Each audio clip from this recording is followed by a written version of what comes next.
Alright, so welcome to another edition of Terms Defined, and we're going to make this one into a combo episode.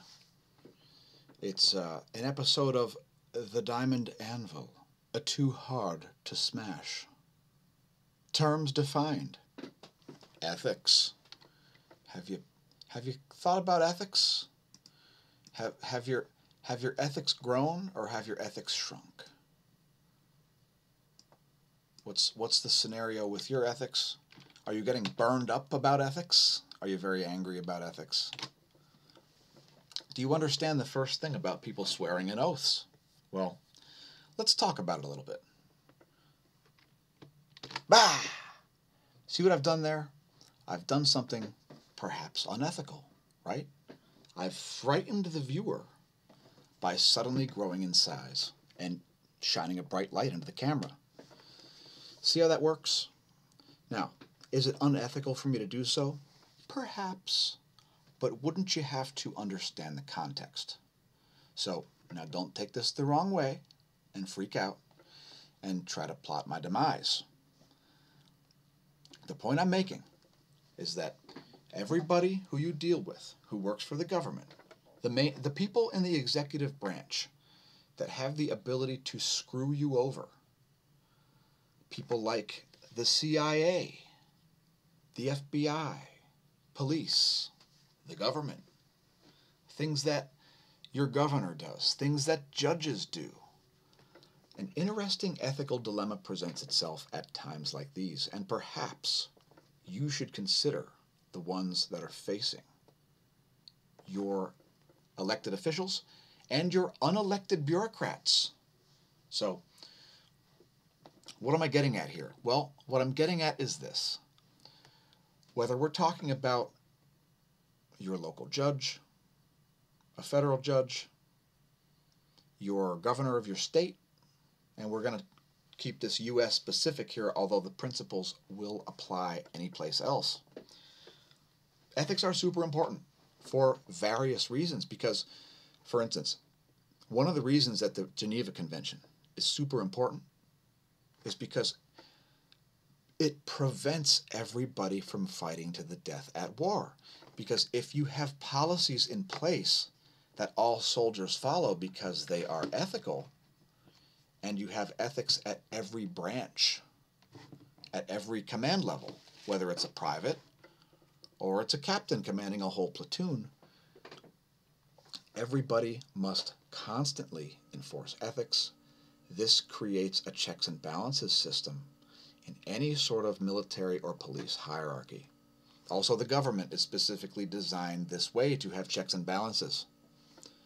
So, without giving any sort of flair to current events, although I could, for obvious reasons, because of the way that government overreach is the most unethical thing that ever happens and ever can happen, because the bureaucracies that make a government are so gigantic that they're capable of doing things like killing off, tens of millions of people, hundreds of millions of people. Anyway, the biggest death toll of anything is always at the hands of government. So let's talk about the ethics of military training. What does it mean? So first of all, everybody, whether it's your governor or your judge or your police officers or your National Guard or your U.S. military personnel, they all swear not only an oath to uphold whatever their local set of laws is, they also swear an oath to uphold this document that we call the U.S. Constitution, which is sort of important because when you think about it, considering the way that all local laws are set up, local laws are trumped by state laws. I should say superseded, again, because of current events in politics. So, local laws are superseded by state laws and should only ever be written to not conflict with said state laws, right? National laws are the same way with respect to state and local laws. The U.S. Constitution supersedes state constitutions, which supersede local statutes, local whatever they decide to call the documents that explain the way their executive branch must do their jobs.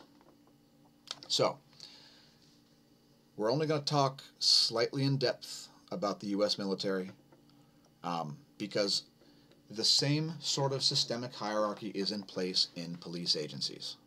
So if you don't believe me, just call your local police station and ask them if I'm correct. We're considering the possibility of calling perhaps the Lehigh County State Police and asking to talk to a lieutenant or a captain or something like that, so that we can sort of hear the way, hear what their stance is on some of these things. But that's for a different video. Here we're just talking about ethics. So with respect to the U.S. military, what the U.S. military does is it teaches ethics at all levels. So in other words, if you are just simply a private and your corporal tells you to do something unethical, hey, go over there and inject ricin into those babies' faces. You'll probably have ethical objections to that. So you won't do it because it's unethical. And that is the way everything is designed.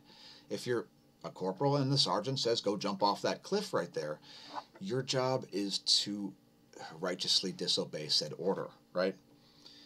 This is the way all branches of government are supposed to work. So if this stops happening at any level, there are those who can be held accountable. And again, we're not going to bring up current events. Basically, just talking about ethics. So, the first thing you got to realize is that humans are basically the same around the world. All right? If you're nice to, let's say you're serving in Afghanistan, right? If you are nice to Taliban prisoners, their colleagues are less likely to fight to the death, because word will get around about what's going on.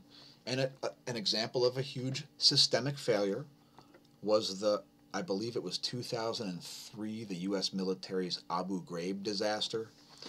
And that was the kind of thing that doesn't just create geopolitical backlashes and make the whole entire military look bad, but it also makes the enemy fight you. It raises their morale in some ways. They're less likely to surrender as a result of that. And what does that do? All that does is cost more lives and resources. You think it was a benefit to Japan when they decided to practically fight until the last man was dead at Okinawa and places like that? You think that was a benefit to Japan or to the U.S.? It was a complete waste of resources and human lives. Which brings me to another point. The ethics of devaluing human lives. That seems to be a constant and ongoing theme. And we've had radio hosts, both at the local and national level, attempt to get us on the programs a couple times in the past couple of months regarding the ethics of devaluing human lives. And that's pretty much, here's the way laws work, folks. Laws work like this. The golden rule is the basis to all societal laws. But all that stuff aside, let's just say the golden rule, forget the golden rule. There's a pragmatic reason for you to not abuse people that are in custody, right? So, and you should understand this, because are you more likely to run from the police if you think that they're going to harm you, which 99.999% of them probably don't want to, because even if only for the ethics of self-preservation, maybe they don't want society to collapse, sure, but they certainly don't want their own lives to collapse. So whenever you see incredibly unethical behavior, especially in the presence of colleagues, it tends to be an indication of systemic failure, a failure of management. Perhaps certain people didn't receive ethics training. That could be a thing too. However, I'm quite sure that at every police academy around the country, you must take ethics as part of your part of your curriculum, right? For example, when attorneys take their final courses, the last courses that attorneys must take when they get their law degrees are in ethics. Why is that? Because with great power comes great responsibility. When you train somebody how to know the laws that well, that they are what you would consider a decent lawyer, what does that do? That gives them the ability to be, as put very well by Saul Goodman from the Breaking Bad series, where he said, I'm a criminal defense attorney as opposed to a criminal defense attorney. See the difference? It's very, very easy, pragmatically speaking, for an attorney to become a criminal because of their understanding of the laws. And that is why they take ethics last. If you have outstanding credit card debt and you're trying to figure out some kind of legal loophole to get out of paying back that lender, if you call your attorney and you say, hey, you know a legal loophole I can get into that's going to prevent me from having to pay this debt off? If your attorney says anything besides, well, is it legit debt or were you ripped off? And you say, no, it's legit, I just don't want to pay it because it's a lot of money. Your attorney is supposed to say, just pay the debt and don't call me about things like this. There's nothing I can do for you besides tell you to pay the debt. Okay? Bye. That's what he's supposed to say. If he says, hey, we can rip off this lender by doing this legal legerdemain, that is not a good sign. I'm not saying you should fire that attorney, because I don't want to get sued by an attorney that you fired, but consider the ethics of all situations. And when you're reading a news story, have some discernment, for goodness sakes. So, ethics training, it's super crucial. If you want to read about what the U.S. military does in terms of its ethics training, I'm sure you can probably find the entire curriculum is probably publicly available information. And again, the U.S. military, it wasn't always this way, folks. Back in the early 1900s, it wasn't. In the last century, there's been big changes in military ethics. Military ethics are supposed to occur at all levels. So everybody is trained when to and when not to disobey orders in a very specific fashion. And, it's not just sergeants, it's every single rank in the whole thing. And there's all kinds of systemic things that you may not have thought of that come into play when you start thinking about all this stuff. So I advise you to please go read about ethics if you haven't thought about it. Because here's the thing. When laws break down, guess what doesn't break down, folks? Governments break down. Societies break down.